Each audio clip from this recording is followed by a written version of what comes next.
Ang realidad ng buhay sa ngayon. Tinanong ng isang bata ang kanyang lolo, Lolo, paano ka nabuhay sa nakaraan kung walang teknolohiya?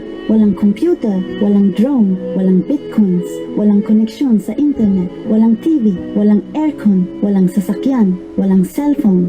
sumagot si lolo. Kung paanong ang iyong henerasyon ay nabubuhay ngayon. Walang panalangin, walang awa, walang respeto, walang GMRC, walang tunay na edukasyon, mahinang pagkatao, walang kabaitan ng tao, walang kahihiyan, walang kahinhinan, walang katapatan. Kami, ang mga taong ipinanganak sa pagitan ng mga taong 1930-1980 ay ang mga pinagpala. Ang buhay natin ay isang buhay na patunay. Habang naglalaro at nagbibisikleta, hindi pa kami nagsusuot ng helmet. Pagkatapos ng paaralan ay ginawa namin ang aming mga araling bahay at palagi kaming naglalaro sa parang hanggang sa paglubog ng araw. Nakipaglaro kami sa mga tunay na kaibigan, hindi sa mga virtual na kaibigan. Kung kami ay nauuhaw, kami ay umiinom ng free sa fountain mula sa mga talon, tubig ng gripo, hindi mineral na tubig. Hindi kami kailanman nag-alala at nagkasakit kahit na nagsalo kami ng parehong tasa o plato sa aming mga kaibigan. Hindi kami kailanman tumaba sa pamamagitan ng pagkain ng tinapay at pasta araw-araw. Walang nangyari sa aming mga paa sa kabila ng paglalakad na walang sapin. Hindi kami kailanman gumamit ng mga pandagdag sa pagkain upang manatiling malusog. Gumagawa kami ng sarili naming mga laruan at nilalaro ang mga ito. Ang aming mga magulang ay hindi mayaman. Binigyan nila tayo ng pagmamahal, hindi material na mga regalo. Hindi pa kami nagkaroon ng cellphone, DVD, PSP, game console, Xbox, video game, PC, laptop, internet chat. Ngunit, nagkaroon kami ng mga tunay na kaibigan. Binisita namin ang aming mga kaibigan nang hindi inanyayahan at pinagsaluhan at nasiyahan sa pagkain kasama ang kanilang pamilya. Ang mga magulang ay nakatira sa malapit upang samantalahin ang oras ng pamilya. Maaaring mayroon tayong mga itim at puti na larawan, ngunit maaari kang makakita ng mga makukulay na alaala. Sa mga larawang ito, tayo ay isang natatanging at pinakamaunawaing henerasyon dahil tayo ang huling henerasyon na nakinig sa kanilang mga magulang. At kami rin ang unang napilitang makinig sa kanilang mga anak. Kami ay limitadong edisyon. Sulitin mo kami, matuto mula sa amin. Kami ay isang kayamanan na nakatakdang mawala sa lalong madaling panahon. Mga uri ng mangungutang. Baka isa dito yung may utang sa'yo. Una, Block Lady. Ito ang tawag sa mangungutang na matapos mong pautangin ay ibablock ka sa Facebook. Pangalawa, Zombieist Mode. Ito naman ang tawag sa mangungutang na Beast Mode. Pag sinisingil, G na G ang peg. Pangatlo, Engkanto. Ito yung tawag sa nangungutang na pero ikaw pa ang ichichismis sa may kanto. Pang-apat, Bampera. Ito naman yung tawag sa nangungutang at nagchat-chat na. Ang laging tanong ay, Besh, meron ka bang pera? Panglima, Zumalangit. Ito naman yung mangungutang na pinagpapasalangit at pinagdadasal mo na lang ang kaluluwa dahil wala nang balak magbayad. Pang-anim, Maligno.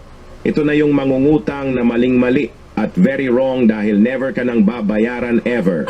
Pang-pito, Tsakadaldal. Tawag sa mangungutang na matapos pautangin ay idadaldal at sisiraan ka pa sa iba pag siningil mo na. Pangwalo, Tsakanak. Ito na yung mangungutang na lagi na lang, tsaka na, magbabayad pag sinisingil mo. Alin dyan yung kakilala mo? Tapon ang iyong lumang charger. Pakuluin mo ito sa mainit na tubig at tingnan ang mangyayari. Para magsimula, pakuluin natin ang lumang charger para madaling buksan. Pagkatapos pakuluin, mapapansin mo kung gaano kadali itong buksan. Makikita mo na may circuit board sa loob. Kailangan nating tanggalin ito. Pwede mong putulin ang mga wire. Susunod, kailangan natin ng blade ng labaha at ihinang ang charger dito tulad ng ginagawa ko. Tingnan mo ang resulta pagkatapos ng paghinang. Ngayon kailangan natin ng lumang chip. Lagyan natin ng kaunting pandikit at idikit sa circuit. Sa ganitong paraan, hindi ka na magbabayad ng internet. Ano na ang gagawin mo ngayon? Nakikita mo ba itong dalawang wire? Iko-konekta mo ang mga ito sa chip. Gawin ito gamit ang solder. Madali at mabilis lang itong gawin. Tingnan mo kung ano ang kinalabasan. Ngayon, kunin natin ang kabilang parte ng charger at gumawa ng butas gamit ang drill. Hindi naman kailangang malaki. Pagkatapos nito, kailangan natin ng tanso wire o katulad nito. Ibabalot natin ito sa isang screwdriver tulad ng ginagawa ko. Gagawin natin ito na parang spring. Handa na ito ngayon. Ngayon, kailangan mong i-stretch ang tanso wire para humaba pa. Sige, Pagkatapos, ipasok mo lang sa butas na ginawa natin gamit ang drill. Ngayon, iko-connecta natin ang wire na ito sa main board. Gawin mo ito gamit ang welder tulad ng nakikita mo. Susunod, kailangan mo ng charger para sa cellphone mo. Kailangan mong tanggalin ang balat ng bahaging ito ng cable. Gumamit ka ng maliit na kutsilyo o cutter para gawin to. Pagkatapos tanggalin ang balat ng cable, iko-connecta natin sa board. Kailangan mong ikonekta ang dalawang cable na ito sa circuit ng ganito. Tingnan nyo mga kaibigan, napakadali lang din ito. Kailangan mong gawin ito ng eksaktong pareho. Pagkatapos nito, ibalik mo lang lahat tulad ng pagkakaayos nito kanina. I-snap on mo lang at tapos na. Tingnan mo kung handa na ang internet antenna natin. Gamit nito, makakagamit ka ng libreng internet sa cellphone mo. Subukan natin. Makikita mo na hindi gumagana ang internet sa cellphone na to. Ngayon, ikonekta natin ang antena na ginawa natin. Tingnan natin ang mangyayari. Tingnan mo, gumagana na ang internet at naglalaro na ang mga high quality na video.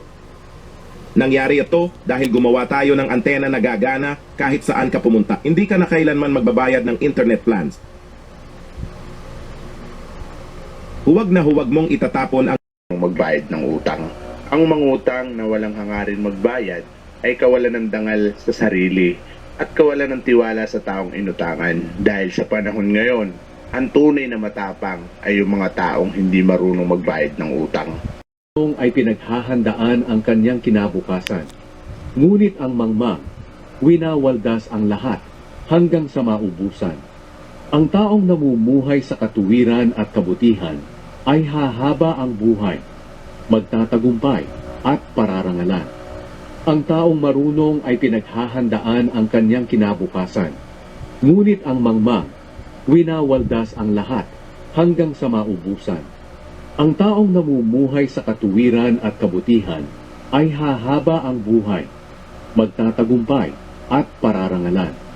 Ang taong marunong ay pinaghahandaan ang kanyang kinabukasan. Ngunit ang mangmang, winawaldas ang lahat hanggang sa maubusan. Kung mapagbigay sa pamilya at magulang, kailanman ay hindi pinapabayaan ng Diyos. Laging may pagpapalang dumadating ng hindi inaasahan. Ang taong mapagbigay sa pamilya at magulang, kailanman ay hindi pinapabayaan ng Diyos. Laging may pagpapalang dumadating ng hindi inaasahan. Ang taong mapagbigay sa pamilya at magulang, kailanman na mukhang pera ang isang tao. Una, hindi siya kikilos kung walang bayad. Pangalawa, bumabait at nagiging matinong kausap kapag may kailangan siyang pera. Pangatlo, kung alam niyang hindi ito pagkakakitaan, wala siyang pakialam. Pang-apat, hinuhusgahan niya ang isang tao ayon sa suot, itsura, trabaho, bahay, at iba pa. Pang-lima, kapag nagbigay ka ng maliit na halaga, nakasimangot pa rin. Pang-anim, ipapaasawa ang anak sa mayaman. Mga senyales na mukhang pera ang isang tao. Una, hindi siya kikilos kung walang Mag-isa, para kahit mawala lahat ng taong nasa paligid mo, hinding-hindi ka makakaramdam ng kalungkutan. Kasi ang masakit na katotohanan, nandyan lang naman yung iba kapag napapakinabangan ka nila. Masanay ka mag-isa.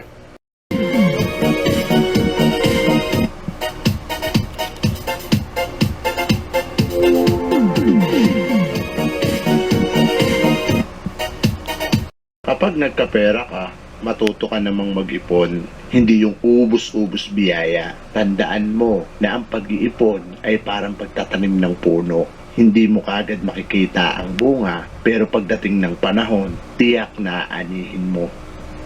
Kapag nagkapera, With this simple exercise, rub the inner part of your hands just like I am doing.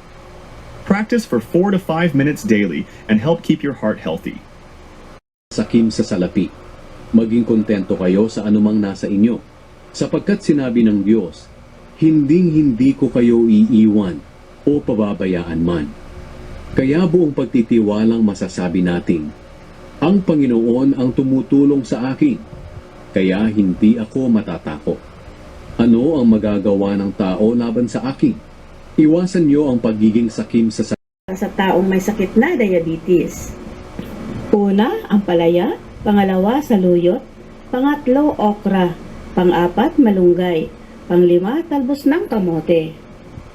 Narito ang top 5 na mga gulay